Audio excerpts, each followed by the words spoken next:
नमस्कार, मैं अंसारुल हक। नेताजी सुभाष चंद्र बोस ने कहा था, तुम हमें खून दो, हम तुम्हें आज़ादी देंगे।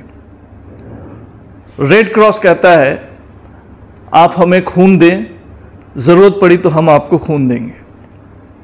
इन दिनों मोतिहारी शहर में चर्चाओं का बाजार गर्म है, ख़ास तौर से रेड क्रॉस को लेकर के। रेड क्रॉस का 12 वर्षों बाद चुनाव होने जा रहा है। इसके नई कमेटी का गठन होना है और नए सभापति सेक्रेटरी का चयन होना है।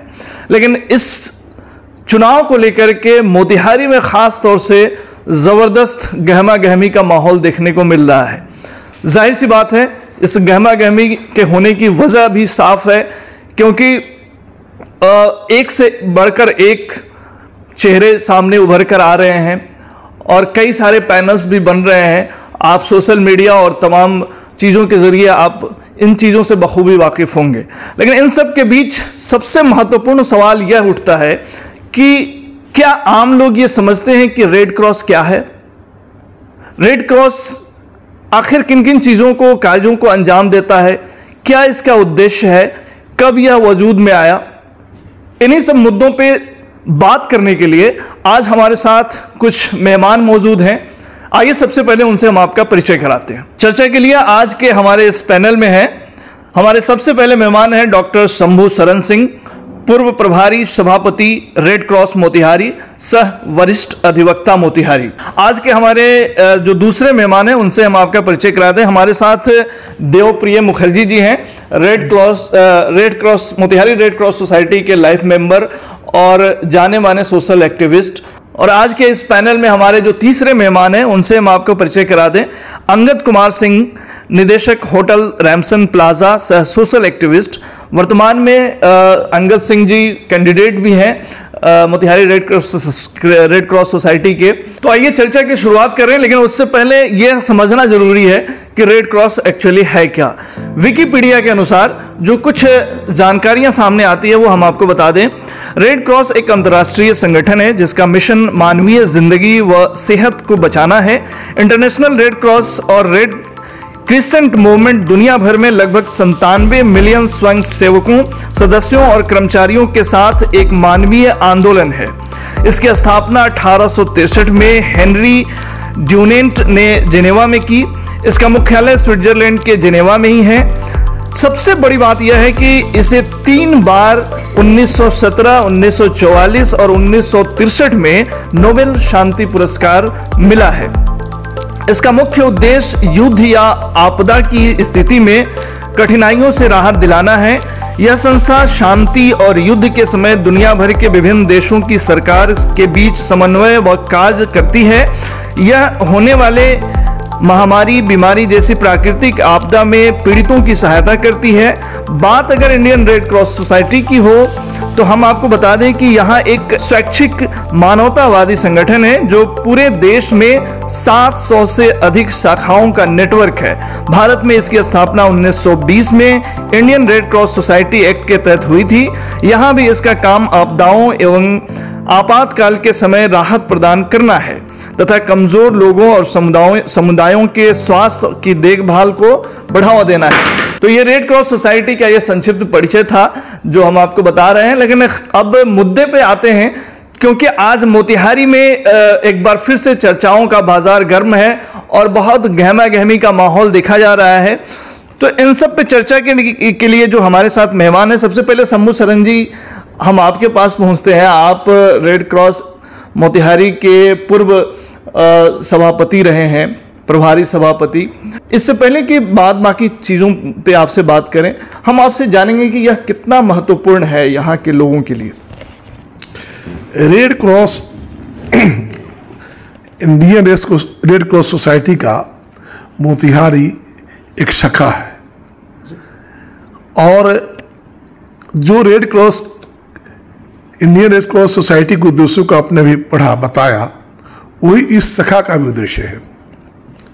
अभी इंडियन रेड क्रॉस सोसाइटी की जो बिहार की इकाई है, आपको मैं पहले बता दूं कि इंडियन रेड क्रॉस सोसाइटी के अध्यक्ष होते हैं भारत के माननीय राष्ट्रपति जी। और बिहार इकाई के अध्यक्ष होते हैं माननीय राज्यपाल।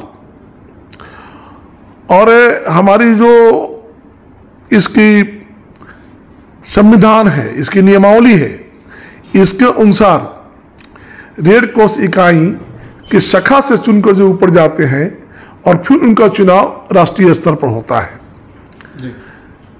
जिला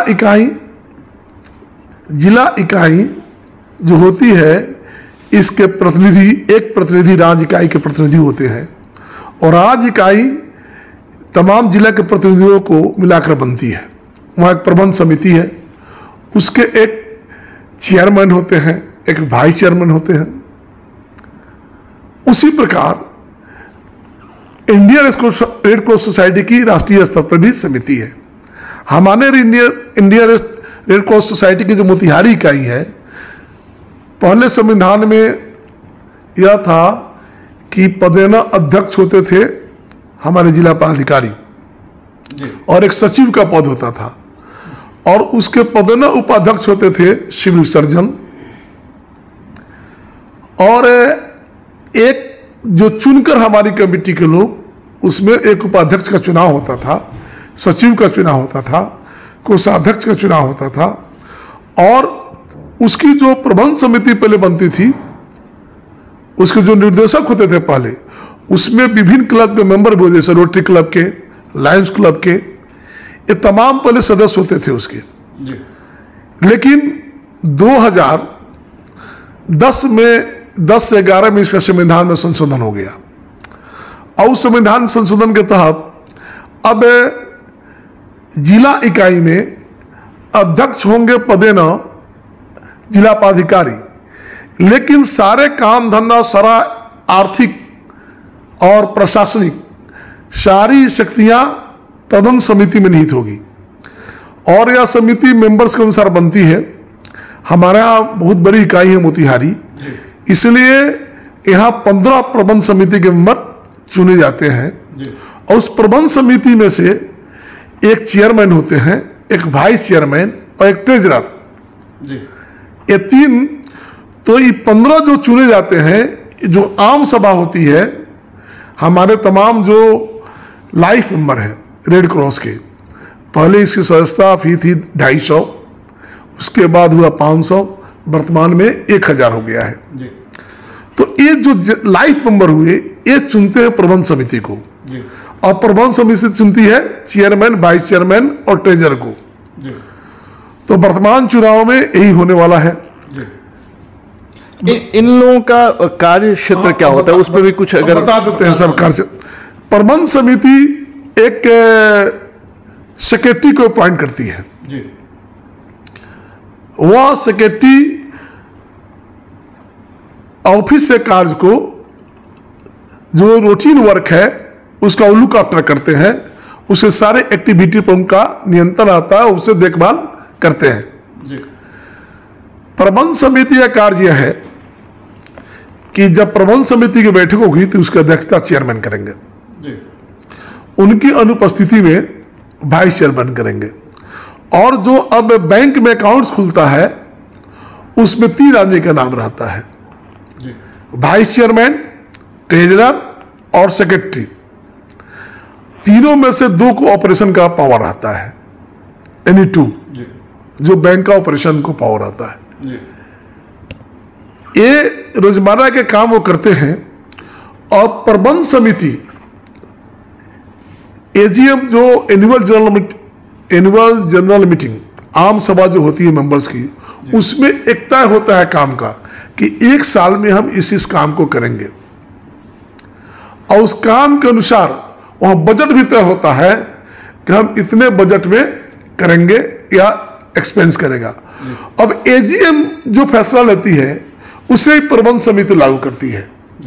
एजीएम ने जो फैसला लिया आम सभा ने, उसे प्रबंध समिति को लागू करना है, और प्रबंध समिति हर माह, 2 माह, 3 माह में बैठती है और काम का अपना क्या हमने किया, क्या हमने गोल रिसीव किया, क्या बाकी है, ये प्रबंध समिति करती है। जी, बहुत महत्वपूर्ण बातें आपने कही रेड क्रॉस से। मेरे ख्याल से जो है बहुत सारे कम लोगों को इस तरह की मालूमात होंगे इतने डिटेल्स में, लेकिन इन सब के बीच जो है एक बड़ा सवाल ये भी है कि आखिर 12 सालों तक मोतिहारी रेड क्रॉस का चुनाव क्यों नहीं हुआ।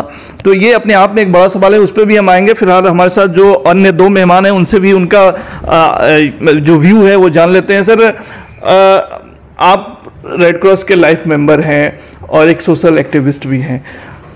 आपसे प्रारंभिक टिप्पणी हम ये जानना चाहेंगे कि ये रेड क्रॉस से मोतिहारी के लोगों को क्या फ़ायदा है? क्या ब्लड ही सिर्फ जो है का आदान प्रदान या और भी कुछ है? तो इस पर भी प्रकाश डालने की कोशिश करें। ऐसा है कि रेड क्रॉस एक ऐसा एनजीओ है जो पूरे दुनिया में फैले हुए हैं। जैसे रोटरी है उसी तरह रेड क्रॉस है, और रेड क्रॉस सिर्फ ब्लड बैंक नहीं है। ब्लड बैंक तो उसका एक शाखा हुआ, एक काज हुआ जी। उसका कहीं भी second world war, first world war के टाइम में रेड क्रॉस के वॉलंटियर्स युद्ध में इंजर्ड सैनिकों को, आम नागरिकों को रेस्क्यू किया, उसका ट्रीटमेंट कराया, उसका बहुत बड़ा योगदान उसका था। और जैसे कि समूह जी ने बताया कि उसको 3 बार नोबेल पीस प्राइज़ मिल चुका है। तो इसलिए रेड क्रॉस एक बहुत ही सुंदर और समाज के लिए एक बहुत हितकारी संस्था है जो पूरे दुनिया में फैला हुआ है। रही बात मोतिहारी रेड क्रॉस की, तो हमें याद है जब ये red cross, Motihari red cross स्थापना हुई, उस समय स्थापना काल से 2-3 लोग बहुत डेडिकेटेडली जुड़े हुए थे, जिसमें डॉक्टर HN गुप्ता, नारायण अग्रवाल, डॉक्टर अशोक श्रीवास्तव, ये 2-3 लोग सही माने में मोतिहारी रेड क्रॉस को खड़ा किए, उसको एग्जिस्टेंस में, अस्तित्व में लाए और उसको बहुत दिन तक उसको सिंचाई करके उसको एक मुकाम पर पहुंचाया। फिर बाद में नए टीम आई और काम हुआ, और एक समय मोतिहारी रेड क्रॉस पूरे बिहार में नंबर 1 पर था। तो ये रेड क्रॉस का ये है। और इसमें अभी जो इलेक्शन का माहौल है रेड क्रॉस का, माने हमको ये समझ में नहीं आता है कि ये जो एक रेड क्रॉस, एक हम जानते हैं कि हमको देना है, हम चूँकि रोटरी से बहुत अच्छी तरह जुड़े हुए हैं, तो रोटरी में भी हम लोग किसी को मेंबर बनाते हैं तो ये कोई पूछता है कि ये भाई हमें क्या मिलेगा, तो उसका एक ही जवाब होता है कि आपको कुछ नहीं मिलने वाला है, आपको देना ही है, आपको समय देना है, आपको आर्थिक मदद करनी है और सब तरह से, लेकिन आपको मिलना है एक सेटिस्फेक्शन, एक माने समाज को, चूंकि आप समाज से बहुत कुछ ले रहे हैं तो समाज को कुछ देने का आपको मौका मिल रहा है। तो उसी तरह रेड क्रॉस में भी आपको कुछ अपने गेन के लिए अगर जा रहे हैं तो आप गलत स्टेप ले रहे हैं। आपको अगर समाज में कुछ देना है, समाज का जो कर्ज आप पर है उसको अगर उतारना आप चाहते हैं तो आप रेड क्रॉस का कार्यकारिणी के सदस्य हों, लेकिन ये दिमाग में रखें कि आप अगर इस रिस्पॉन्सिबिलिटी को ले रहे हैं, इलेक्शन में खड़ा होकर इतना मेहनत करके ले रहे हैं, तो आपको समय भी देना होगा और वो रिस्पॉन्सिबिलिटी आपको लेना होगा। वो रिस्पॉन्सिबिलिटी लेना होगा। और जाहिर सी बात है कि यहाँ पे कुछ मिलने को नहीं है, लेकिन इसके बावजूद इतनी गहमा गहमी क्यों है ये भी हम समझने की कोशिश करेंगे। लेकिन एक और हमारे साथ जो खास मेहमान है तो उनसे भी हम बात कर लेते हैं। अंगद जी कई सारे ऑर्गेनाइजेशन से जुड़े हैं, मोतिहारी चैम्बर ऑफ कॉमर्स के उपाध्यक्ष हैं, लायंस क्लब कपल के अध्यक्ष भी हैं, कई सारे सोशल एक्टिविटीज़ में आप नज़र आते हैं अंगद जी, और इस बार आप पैनल में भी हैं रेड क्रॉस के। तो आप जो है मेंबर का चुनाव लड़ रहे हैं, क्या लगा आपको, क्यों आप जो है रेड क्रॉस के चुनाव में उतर रहे हैं? सर, आपने अच्छा सवाल किया कि क्यों रेड क्रॉस के चुनाव में उतर रहे हैं। तो पिछले 2-3 साल से हम लोग ये सुन रहे थे कि रेड क्रॉस में इलेक्शन हुए, 2010 के बाद 11 के बाद इलेक्शन नहीं हुआ है और बहुत सारे वित्तीय अनियमितताओं का आरोप प्रत्यारोप लग रहा था। फिर लास्ट ईयर जो है इस कमेटी को भंग करते, मतलब पुरानी कमेटी को भंग करते हुए माननीय अध्यक्ष जो जिलाधिकारी होते हैं, उन्होंने बोला था कि अपनी एक कार्य समिति बनाई थी उस कार्य समिति में शहर के जितने भी संगठन हैं, सारे संगठनों से एक एक या दो दो लोगों को उसमें रखा गया था। तो 1 साल से तो मैं ऑलरेडी रेड क्रॉस में हूँ, कार्य समिति में हूँ। जो भी मीटिंग होता है हम लोगों को बुलाया जाता है। इस दौरान हमने ये देखा कि वहाँ पे एक अच्छे लीडरशिप की कमी है। लीडरशिप की कमी क्यों है? क्योंकि बहुत सारा जो है मिसमैनेजमेंट दिखा। इतनी बड़ी संस्था, जैसा कि अभी दादा बता रहे थे, वकील साहब बता रहे थे कि विश्व की इतनी पुरानी संस्था लगभग 1863 में, आप ही बता रहे थे कि इसकी स्थापना हुई, 150 साल से भी ज़्यादा पुरानी ये संस्था है और 3 नोबेल पुरस्कार मिल चुका है, फर्स्ट वर्ल्ड वार के बाद, सेकेंड वर्ल्ड वार के बाद और 1965 में भी। तो ऐसी संस्था को स्ट्रॉन्ग करने के लिए अच्छे लोगों को वहाँ जाना चाहिए। मैं ये नहीं कह रहा हूँ कि मैं ही अच्छा हूँ, लेकिन मैं अपने आप को, जैसा कि दादा ने बताया, कि वहाँ वो लोग जाएं जो देने की इच्छा रखते हैं, पाने की इच्छा रखने वाले नहीं। मैं पाने वालों में से नहीं हूँ। हमेशा चाहे रेड क्रॉस बुलाए या ना बुलाए, लेकिन हमने अपने संस्था के माध्यम से हर बार वहाँ पे जो है हम लोग ब्लड डोनेशन कैंप लगाए हैं। कोरोना समय में जब उस समय यहाँ पे प्रियरंजन राजू SDM थे, उन्होंने फ़ोन किया कि अंगद जी आप लायंस क्लब के सचिव हैं और रेड क्रॉस में मात्र 8 यूनिट ब्लड जो है रह गया है, आप लोग तुरंत जो है इसमें सहयोग करिए। विदिन 24 आवर, 24 घंटे के अंदर में जो है हमने इनिशिएटिव लिया और लगभग 35 यूनिट ब्लड अगले दिन ही हमने डोनेट कराया। हमारे देखा देखी और भी संस्था, रोटरी आए या लायंस के और भी यहाँ पे 3 ब्रांच है, वो लोग भी आए। तो एक खुशी मिली कि हमने आपातकाल में भी इस संस्था को कुछ हमने दिया। फिर अभी कंबल बांटने का कोरोना काल में जो है कोरोना किट आया था, वो बांटने के लिए फिर हम लोग गाँव में गए, बंजरिया प्रखंड में गए, अगल बगल के गाँव में गए। उस समय हम लोगों ने देखा कि हाँ, लोगों को इसकी कैसे लोग, जो चूँकि पब्लिक को मालूम होता है कि बाढ़ आता है तो रेड क्रॉस के लोग आते हैं, कुछ बांटते हैं, या बहुत बड़ा भीषण आग लगी हो जाती है गांव में तो रेड क्रॉस के द्वारा कुछ दिया जाता है। कोरोना आया है तो रेड क्रॉस हमें कुछ देगा। तो वो कोरोना का किट जो गरीब नहीं खरीद सकते हैं, उसमें सैनिटाइजर है, ग्लव्स है, मास्क है, साबुन है और भी सारी चीज़ें, ये किट हम लोग बांटने गए। ठंडे के दिन में कंबल बांटने हम लोग रेड क्रॉस के द्वारा गए। तो ये सब काम करने के बाद जब इस बार हमने सुना कि चुनाव आ रहा है, तो शहर के अच्छे लोगों ने ही और बाकी जगह के लोगों ने कि ये किया कि एक अच्छे लोगों का आना इसमें ज़रूरी है। और फिर हम लोगों ने एक टीम बनाई जिसमें शहर के वरिष्ठ डॉक्टर श्री आशुतोष सरन जी के नेतृत्व में 15 सदस्यीय एक टीम बनी, पैनल बनी, जिसमें मुझे भी रखा गया। और एक टीम की तरह हम लोग जो है सोचे कि इस चुनाव में आएंगे और अपना जो विचार है वो जनता तक पहुंचाएंगे। हमें धन बल या और किसी बल के सहारे चुनाव अगर लड़ना होता तो उसके लिए दूसरा प्लेटफॉर्म है, दूसरे चुनाव हैं। यह चुनाव सिर्फ सेवा भावना के लिए है। जो लोग समय दे सकते हैं, ज़रूरत पड़े तो धन भी दे सकते हैं, वैसे लोगों को यहाँ पे आने की ज़रूरत है। वैसे लोगों के आने की ज़रूरत है और जाहिर सी बात है ऐसे लोगों का ही चुनाव होना चाहिए, क्योंकि आज की तारीख में रेड क्रॉस में करीब 3000 से 3200 मेंबर्स हैं और इन्हीं लोगों को तय करना है कि अगली कार्यकारिणी के सदस्य कौन कौन रहेंगे और उसके बाद कार्यकारिणी के सदस्यों द्वारा ये तय किया जाएगा कि प्रेसिडेंट और बाकी जो जिम्मेदारियां हैं उसको कौन लोग निभाएंगे। लेकिन इन सब के बीच बड़ा सवाल वही है कि इस बार का चुनाव जो इतना दिलचस्प होता जा रहा है रेड क्रॉस का, इसके पीछे की वजह क्या है? 11-12 सालों बाद जो है ये चुनाव हो रहा है, आमतौर से ये 2 सालों बाद होता रहा है। तो शंभू सरन जी, हम आपसे ये जानना चाहेंगे कि जैसा अंगद जी भी बता रहे थे कि पिछली कमेटी में बहुत सारे आरोप लगे हैं, वित्तीय अनियमितता की भी बात हो रही है, क्या समझते हैं और कहाँ गड़बड़ी हुई होगी? क्यों इतने सालों बाद चुनाव हो रहा है और वित्तीय अनियमितता किस तरह की हो सकती है यहाँ पे? एक बात मैं बताऊं, कमेटी भंग होने के पहले करीब 4 करोड़ रकम फिक्स्ड और अन्य रूपों में रेड क्रॉस को था। जी। अभी क्या है मुझे पता नहीं।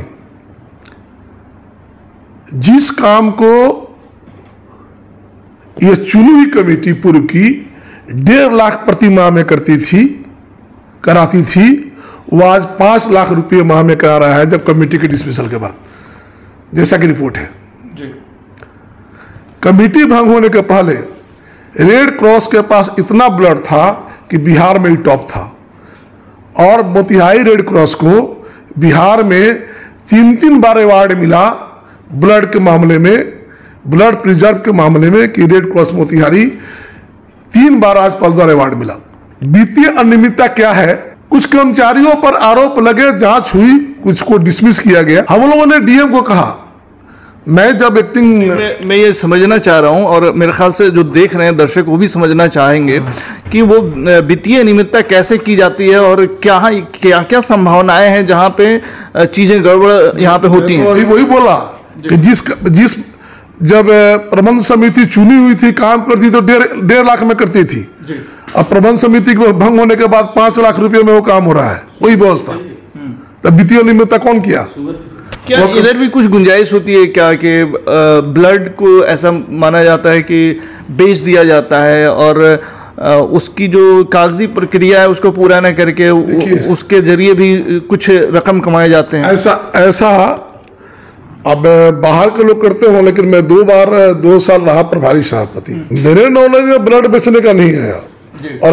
और कम से कम कुछ मामले में मैं अपने आप को तो नहीं कह सकता, लेकिन एक बात मैं कह सकता हूं कि टेक्निकली रूप से मैं कुछ मामले में बहुत भिन्न आदमी हूं। मैं किसी से प्रभावित नहीं होता। और मैंने कमेटी का एज ए प्रभारी सभापति में 2 साल था। मेरे समय में 2 साल में एक भी वित्तीय अनियमितता, और मैं आप पे सर आरोप नहीं लगा रहा हूं, मैं ये समझने की कोशिश करना चाह रहा हूं कि वित्तीय अनियमितता जो होती है वो उसकी गुंजाइश कहां पे है? एक भी अभी मुझे तो पता नहीं, नई कमेटी आवे जांच करावे। 12.5 लाख में जो बिल्डिंग कमेटी बनवाकर हम लोगों ने काम कराया, पूरी बिल्डिंग का काम, टाइल्स से लेकर सब तक, उस काम में सिर्फ पेंटिंग में, या जो नई कमेटी प्रबंधन जो बनी है फंक्शन कमेटी, 28 लाख में काम कराई है। एजीएम की मीटिंग में 1 रुपया नहीं लगना चाहिए। एजीएम की मीटिंग किसी हॉल में हो सकती थी।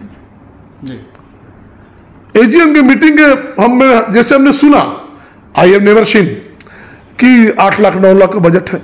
मैं तो जम कर गया, क्योंकि मैं आपको बताऊं कि जब हम लोग माने श्री प्रकाश चौधरी भी चेयरमैन थे, तो प्रबंध समिति की मीटिंग करते थे, तो भी स्टाफ से लेकर प्रबंध समिति का नाश्ता अपने पॉकेट से देते थे। मैं भी था तो यही काम करता था, और कोई टीए हम नहीं, पटना जाने से लेकर मीटिंग से लेकर ना, मैंने तो नहीं लिया। हमको लगता है कि सिर्फ प्रकाश चौधरी में नहीं लिए होंगे, मैंने कंफर्म को नहीं बोलते हैं, हम लोग नहीं लिया। और एक बिल को 20 बार मैं जब तक था मैं स्क्रूटनाइज करवाता था। एक टेंडर को हम 20 जगह से पता लगवाते थे, 3 कमेटी से, और थोड़ा सा भी अगर शक होता था तो हम उसे रिकवरी के लिए लिख देते थे। अब हम जो सुने हैं वो तरीके अलग अलग काम करने के हो सकते हैं, लेकिन इन सब के बीच जो सवाल अभी उभर करके सामने आ रहा है, कहा कि वित्तीय अनियमितता कहाँ हुई, वित्तीय अनियमितता कहाँ हुई, भाई बताओ तो। नहीं, मैं ये बार बार समझने की ये जरूरत है कि इन दिनों जो चर्चाओं का बाजार गर्म है। मेरा एक सवाल है, मैं इसके माध्यम से बोलना चाहता हूं कि वित्तीय अनियमितता कहां हुई, बोलना चाहिए। कोई एजेंसी ने जांच किया, वो बोलना चाहिए। और किसी व्यक्ति ने वित्तीय अनियमितता की, उसका नाम आना चाहिए, उस पर क्या आरोप है। हवा में वित्तीय अनियमितता, व्हाट वित्तीय अनियमितता, क्या कमजोरी? इस रेड क्रॉस ने पलसार फ्लड में 5 जगह रिलीफ कैंप चलाया। केसरिया में 10 दिन का सबसे बड़ा बाढ़ था। केसरिया में 10 दिन 2-2 हजार लोग खाना खाए। यह रेड क्रॉस है, मोतिहारी रेड क्रॉस की विशेषता।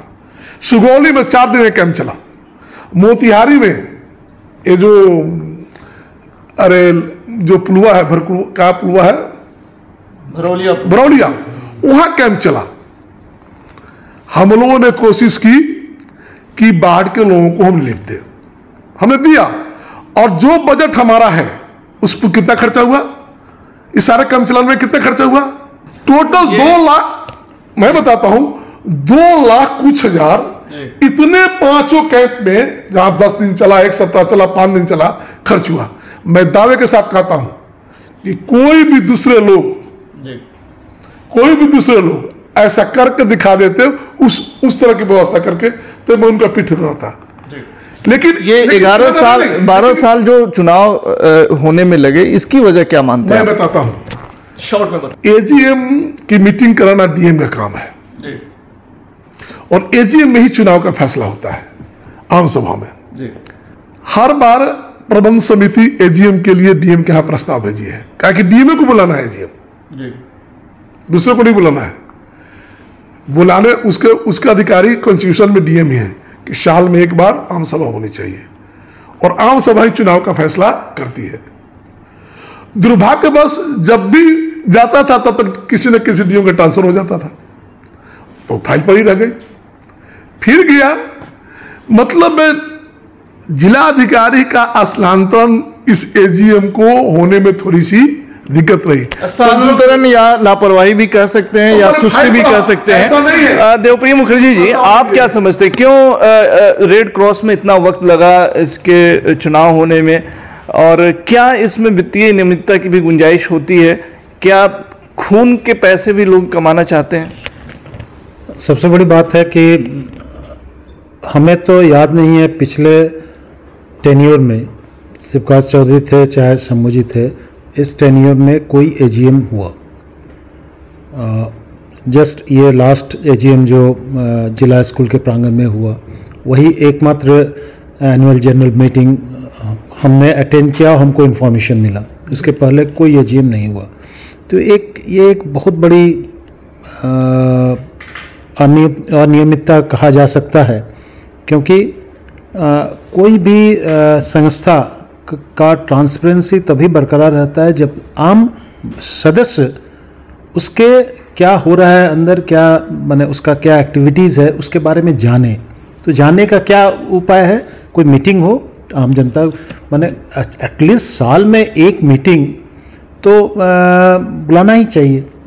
तो ये 10-12 साल में एक भी मीटिंग नहीं हुआ। नॉट ओनली 10-12 साल में, पिछले टेन्योर में भी माने हमको लगता है कि ये बरसों से खाली इलेक्शन के टाइम में ही आम मेंबर्स का इन्वॉल्वमेंट होता है, आम मेंबर्स का पूछ होती है। उसके अलावे हमको नहीं लगता कि आम मेंबर जो लाइफ मेंबर हैं, जो बेस है किसी संस्था का, उनको किसी तरह का कोई पूछ होती है, चाहे कोई बुलाया जाता है, चाहे उनसे कोई सजेशन लिया जाता है, ऐसा कुछ नहीं है। जो कमेटी चुन के गई वो जो डिसीजन लेता है करता है तो वही हो जाता है। लेकिन उन लोगों क्या ये है वो आम मेंबर्स को उसको शेयर नहीं किया जाता है। ये एक सबसे बड़ी चूक मानी जाएगी, इंटेंशनली हो या बने ऐसे। हालांकि वर्तमान जिला पदाधिकारी की कोशिश से ये चीज़ संभव हो पा रहा है। क्या आपको लगता है कि प्रशासनिक उदासीनता या लापरवाही की वजह से इतने दिनों तक चुनाव नहीं हुआ था रेड क्रॉस का? ये भी सही है कि हमारे जो भी जिला पदाधिकारी हैं वो लोग इतना ओवरबर्डन रहते हैं, इतना सारे कामें हैं, तो उनको सही ढंग से अगर अप्रोच किया जाता तो वो मीटिंग बुलाते। ऐसा कुछ नहीं है। क्या इसमें जो समिति बनती है उसका भी कुछ दायित्व होता है? नहीं, एजीएम ऑब्वियसली दायित्व है समिति की कि वो जनरल मीटिंग बुलवाए। तो जनरल मीटिंग के लिए समिति ही ना रिकमेंड करेगी, और डीएम समिति के रिकमेंडेशन पर एनुअल जनरल मीटिंग बुलाएगी। तो इस हिसाब से समिति की दायित्व बनती है कि ये वो ऐसा बात नहीं है कि जैसे समूह भाई ने बताया कि डीएम का ट्रांसफ़र हो जाता है। वो तो है, कोर्स में है, डीएम आएंगे जाएंगे, वो तो उन लोगों का टेन्योर पूरा होगा जाएंगे। लेकिन उसी बीच में तो सारे काम होते हैं और होना ही होता है। तो ठीक है, सरकारी काम में थोड़ा सा डिले तो होता ही है, लेकिन ऐसा इतना भी डिले नहीं होता। अपने आप में एक बड़ा सवाल है कि आखिर इतने साल क्यों लगे?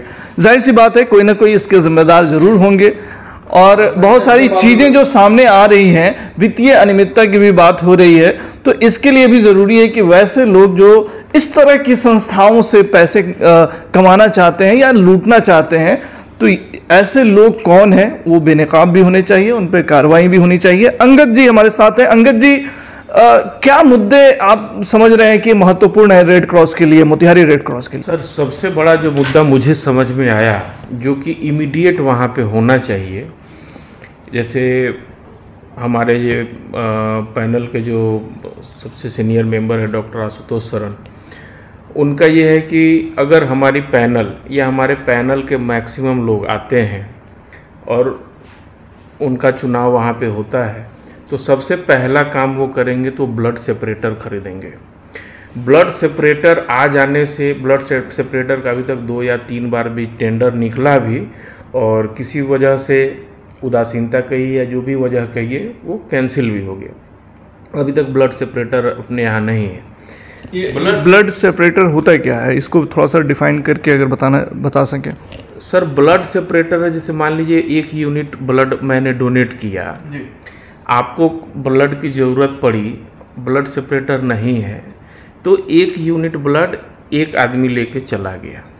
अगर ब्लड सेपरेटर रहता है तो जो मैंने ब्लड दिया, वो ब्लड सेपरेटर क्या कर, नाम ही है ब्लड सेपरेटर, यानी कि खून को सेपरेट करने वाला। अब मान लीजिए किसी को प्लाज्मा की ज़रूरत है, सपोज इनको प्लाज्मा की ज़रूरत है, प्लाज्मा दे दिया, आरबीसी की ज़रूरत है, आरबीसी दे दिया। ऐसे करके ब्लड के अंदर जो तत्व होते हैं, उन तत्वों का सेपरेशन होता है। तो क्या होता है कि 1 यूनिट ब्लड से 3 से 4 लोगों की जान बचाई जा सकती है। तो ये सबसे अति आवश्यक चीज़ है जो होना चाहिए। मान लीजिए कि अगर स्टॉक में 100 यूनिट ब्लड है, जैसे कि ए पॉजिटिव बहुत कम मिलता है या ओ नेगेटिव बहुत रेयर मिलता है, तो अगर 1 यूनिट भी है तो 4 लोगों की जान, कम से कम 3 लोगों की जान तो जरूर बचाई जा सकती है। तो ये हमारे लीडर का, डॉक्टर आशुतोष सरन का, ये फर्स्ट बोले कि मेरी प्रथम प्राथमिकता यही होगी कि ब्लड सेपरेटर खरीदा जाए। उसके बाद हम लोग आते हैं वहाँ के प्रबंधन पे, वहाँ के मैनेजमेंट पे, जो कि जैसे मैं अपनी आप बीती बताता हूँ। पिछले 3-4 साल में जो मैंने देखा, मैंने पाया, क्योंकि आदमी के साथ घटना होती है तभी उसका ध्यान उधर जाता है। मैंने देखा कि कोई ज़रूरतमंद है, मैं ही क्यों ना हूँ, रात को ज़रूरत पड़ती है, कभी ज़रूरत पड़ती है, तो यार मैं एक लाइफ मेंबर हूँ, उसके बावजूद भी जो है ब्लड नहीं मिलता है। अब किसी फलना व्यक्ति को पकड़ना होगा, वो फ़ोन करेंगे तब आपको ब्लड का इंतजाम हो जाएगा। क्यों ऐसा क्यों होगा यार? ब्लड की ज़रूरत है तो ये तो ओपन टू ऑल, सबके लिए एक समान नियम होना चाहिए। अब मान लीजिए किसी व्यक्ति को, जैसे एक व्यक्ति से कल मैं चर्चा कर रहा था, बाज़ार में वोट मांगने के लिए हम लोग निकले थे, तो बता रहे थे कि फलना आदमी का मेरे ऊपर बहुत एहसान है कि गोली लगा था तो 6-7 यूनिट ब्लड जो है उनके एक फ़ोन पे हमको तुरंत मिल गया। हम बोले कि भैया ये ठीक है, एहसान आप इसको मान रहे हैं, दूसरी तरफ से ये देखिए कि अगर ये सिस्टम को ही हम लोग चेंज क्यों नहीं कर रहे हैं कि आप 6-7 यूनिट नहीं 70 यूनिट की भी अगर ज़रूरत है और आप लाभुक हैं तो आपको मिलना चाहिए। उसके लिए हमारा प्लान है, हम वो प्लान लेकर आ रहे हैं, उस प्लान को एग्जीक्यूट करेंगे। कोई भी व्यक्ति मान लीजिए ढाका में बैठा है, रामगढ़वा में बैठा है, पहाड़पुर में बैठा है, चकिया में बैठा है, वो मोतिहारी आता है, कोई बड़ी घटना उसको हो जाती है, वो मोतिहारी शहर में किसी को नहीं जानता है कि मुझे ब्लड कैसे मिलेगा। प्राइवेट ब्लड बैंक भी हैं, 1 यूनिट का 10-10 हज़ार, 20-20 हज़ार, 30-30, 50-50 हज़ार रुपया जो है 1 यूनिट का लिया जाता है। रेयर और उस अवेलेबिलिटी पे डिपेंड करता है। वो व्यक्ति जो है उसको खून कैसे मिलेगा? तो हम लोग इसको ऑनलाइन प्लेटफॉर्म क्यों नहीं बना दे रहे हैं? हमारे पास पहला विजन ये है कि हम एक ऑनलाइन प्लेटफॉर्म बनाएंगे। एक ऐप होगा रेड क्रॉस मोतिहारी के नाम से, उस ऐप को आप खोलेंगे, वो ऐप आपको तुरंत लाइव दिखाएगा कि A+ ब्लड कितना यूनिट है, B+ कितना है, AB पॉजिटिव कितना है, सारे ब्लड की अवेलेबिलिटी दिखाएगा। आप वहीं से कहीं भी हैं, मोतिहारी के किसी भी कोना में, पूर्वी चंपारण किसी भी कोना में बैठे हैं, आप अपना ब्लड बुक कर सकते हैं। आपको अपना आधार कार्ड देना होगा। अगर आधार कार्ड नहीं, अब सबसे पहले आपको मेंबरशिप, अगर आप मेंबर हैं आप मेंबरशिप नंबर डालिए, आपको ब्लड बुक हो जाएगा। वो ब्लड बुक होगा। अब आप बोलेंगे ऐसे तो मान लीजिए बहुत सारे लोग ब्लड बुक कर लिए, ब्लड डिलीवरी नहीं लिए, तो दूसरे की जान जा सकती है। तो वो ब्लड बुक रहेगा ओनली फॉर 2 आवर। मान लीजिए अंसारुल जी ढाका में हैं, उनके अब्बा की अगर ब्लड की ज़रूरत है, वो ढाका में बैठकर उन्होंने बिना किसी को फ़ोन किए ऐप में गए, आपने ब्लड बुक कर दिया, वो ब्लड 2 घंटे तक आपके नाम पर बुक हो जाएगा। ये आपकी जिम्मेदारी है कि 2 घंटे के अंदर आप आएँ रेड क्रॉस में, जो 700 रुपये चार्ज लगता है वो जमा करें और अपना ब्लड जो है लेकर जाएं। अगर आपने पहले से ब्लड डोनेट कराया तो आपको सर्टिफिकेट मिलता है, वो सर्टिफिकेट जमा कराना होगा। अगर वो सर्टिफिकेट नहीं है तो आप एक यूनिट डोनेट करेंगे तो आपको जो डिजायर्ड ग्रुप है वो आपको मिल जाएगा। सपोज इस 2 घंटे में आप टर्न अप नहीं हुए तो वो आपके नाम से रिलीज हो जाएगा, फिर वो वैकेंट दिखाने लगेगा। लेकिन अंगद जी, ये सब जो चीज़ आप बता रहे हैं कि आम लोगों के लिए इजीली अवेलेबल हो जाए तमाम चीज़ें, ये अच्छी सोच है। और इस तरह की चीज़ों का जो है, जैसे ब्लड सेपरेशन की आपने बात कही, तो वो भी एक महत्वपूर्ण चीज़ है जो अगर आ जाए मोतिहारी रेड क्रॉस को मिल जाए तो बड़ी बात होगी। लेकिन इन सब कार्य को क्रियान्वित करने के लिए वक्त की ज़रूरत पड़ती है, और जो बातचीत जो सामने आ रही है, कई लोग ये कह रहे हैं कि आपके जो लीडर हैं उनके पास वक्त की कमी है। तो क्या आपको लगता है कि आप लोग जो है अगर आते हैं तो इन तमाम चीज़ों को पूरी जो जिम्मेदारी है उसके साथ निभा पाएंगे? बिल्कुल निभा पाएंगे सर। टीम क्यों बनती है कि मान लीजिए किसी दिन मैं नहीं रहा तो मेरे टीम के दूसरे सदस्य रहे, अध्यक्ष होते हैं, उपाध्यक्ष होते हैं, और भी उनके साथ कोषाध्यक्ष होते हैं, और भी मेंबर होते हैं गवर्निंग बॉडी में। ऐसा नहीं है कि वहाँ कोई भी अध्यक्ष पूर्व में भी जो रहे हों और वो बता दें कि हम वहाँ पे प्रतिदिन 8 घंटा ड्यूटी देते थे, कोई नहीं देता है, लेकिन संचालन करना होता है। मैं भी एक होटल चला रहा हूँ, आपके नज़र में लगे कि भाई इतने सारे स्टाफ हैं, 50-60 मेंबर हैं, मैं तो होटल में 1 घंटे भी नहीं देता हूँ। एक सिस्टम जब बन जाती है ना, जब सिस्टम बन जाती है तो सर अपने आप सब कुछ होने लगता है। सिस्टम अभी वहाँ ध्वस्त है। अभी पिछले साल हम लोगों ने बोला कि जो यहाँ पे कर्मचारी हैं रेड क्रॉस में जो आते हैं, कई बार शिकायत यह मिली कि लोग आते नहीं हैं और हाजिरी बना के चले जाते हैं। ठीक है, तो उसके लिए हुआ कि थंब इम्प्रेशन वाला मशीन लगाया जाए ताकि पता चले कि जो लोग आ रहे हैं ड्यूटी दे रहे हैं उनकी हाजिरी बने, जो नहीं आ रहे वो गैर हाजिर हो। तो एक सिस्टम लगा ना, छोटा ही सिस्टम, एक सिस्टम लगा। पहले रजिस्टर पे काम होता था, अब कंप्यूटर पे कम से कम एंट्री हो रही है, चालान कट रहा है। अब ज़रूरत है कि बड़े सिस्टम में बदलाव की, कि जो ब्लड जमा हो रहा है और जो ब्लड वहाँ से निकल रहा है इसको हम लोग ऑनलाइन कर देंगे। जब एक सिस्टम पे हम इसको डाल देंगे तो किसी व्यक्ति को वहाँ 8 घंटे या 6 घंटे बैठने की ज़रूरत नहीं है, निगरानी करने की ज़रूरत नहीं है, किसी बड़े साहब के फ़ोन की ज़रूरत नहीं है कि हाँ फलना बाबू फ़ोन करेंगे तो आपको जो है 7 यूनिट ब्लड मिल जाएगा। और किसी गरीब के पास अगर किसी से संपर्क नहीं है तो भले उसका आदमी मर जाए लेकिन उसको ब्लड नहीं मिलेगा। इस सिस्टम को हमें ख़त्म करना है।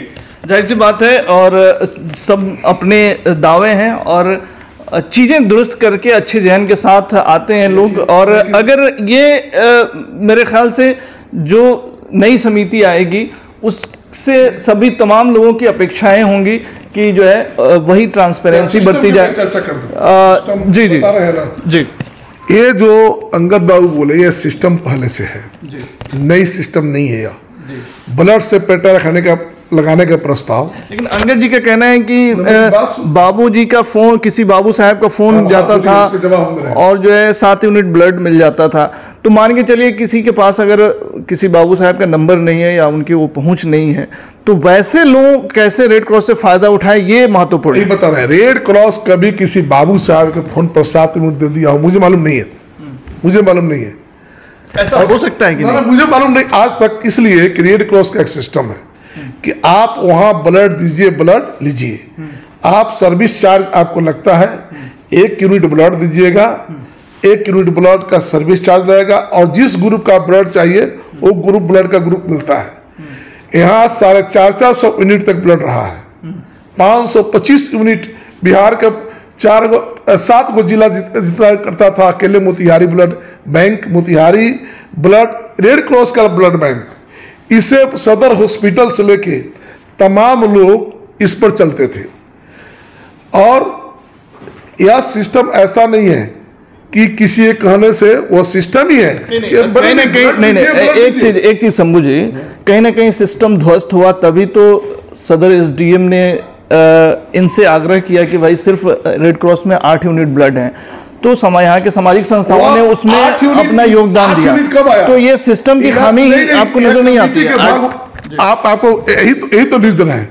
कमेटी भंग होने के बाद, कमेटी जब भंग हुई उस समय 270 यूनिट ब्लड था। जिस दिन डीएम साहब ने कमेटी को भंग किया, न्यू कमेटी को बनाया, उस समय 217 यूनिट था ब्लड, 217 यूनिट। कमेटी जब भंग हुई उस दरमियान ये 5 यूनिट पर पहुंच गया था कमेटी भंग होने के बाद। आप जो कह रहे हैं कि रेड क्रॉस का ये नियम है कि जब ब्लड लोग देते हैं उसके बाद फिर ब्लड लेते हैं, तो फिर जो इतने यूनिट में ब्लड जमा रहते हैं तो वो बाकी के रेस्ट कहाँ चले जाते हैं? नहीं, रेस्ट है उसका सिस्टम, कि उसमें सिस्टम बना हुआ है कि आपको 15 दिन 20 दिन, मतलब सबका टाइम है, वो फ्रीजर है हमारे पास कि इतना तक ठीक रहेगा, नहीं तो उसको नुकसान करना पड़ेगा। उस समय नोटिफाई होता है हॉस्पिटल से चारों तरफ। और इसमें रेड क्रॉस मुफ्त में भी पहले देता है कि जो भिखमंगा है, कोई एक्सीडेंट में आ गया, कोई सदर हॉस्पिटल ने सीएस को कह दिया कि इसके पास कोई मदद करने वाला नहीं है, उसको रेड क्रॉस हमेशा देती रही है।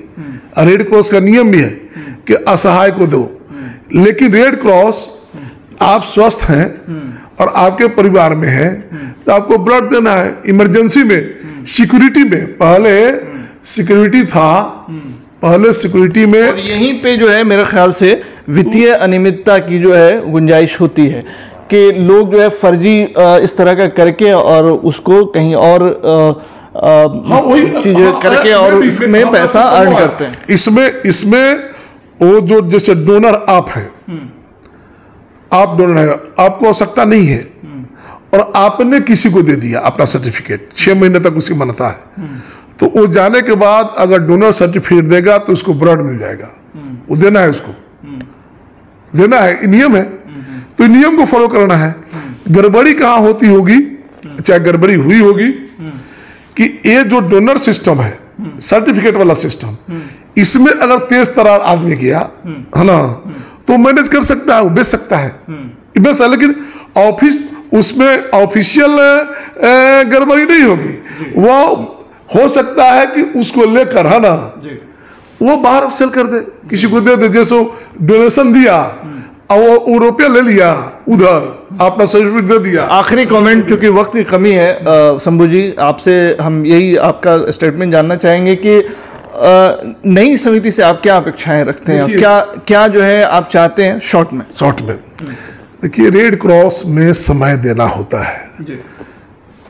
अगर जो चेयरमैन हो, वाइस चेयरमैन हो, सप्ताह में अगर 5 दिन 2 घंटा नहीं बैठेगा तो वह रखवाली नहीं कर पाएगा। इसके पहले अगर कुछ हुआ समय नहीं देने के चलते, तो उसमें उसी को जाना चाहिए जिसका अप्रोच टेक्निकलिटी सब ऐप से नहीं हो जाएगा। आप कह रहे हैं थंब वाले, हम लोग सिस्टम किए थे कि आइए और जाइए और स्क्रीन टच पर। आपने कहा कि समय देना होगा, सिर्फ समय देने वाले की जरूरत है या कुछ टेक्निकल साउंड जो आदमी हो उसकी भी जरूरत है? नहीं, देखिए, ऑनेस्टली इकोनॉमिकल साउंड से कोई जुड़ाना हुआ है। ऑनेस्टी को, ऑनेस्ट होना चाहिए उसको इकोनॉमिकल साउंड नहीं, इकोनॉमिकल साउंड वो बहुत बड़ी, इकोनॉमिकली मैं नहीं कह रहा हूं, टेक्निकली चीजों की समझ जिनके पास हो, उसी को जाना चाहिए जिसको समझ हो, जिसको सोशल अप्रोच हो, मानवीय संवेदना हो और समय देने की क्षमता हो।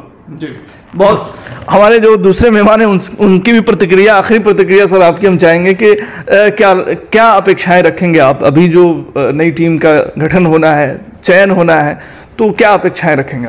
नई टीम जो भी चुन के आए उसको मेरे तरफ से अग्रिम बधाई। और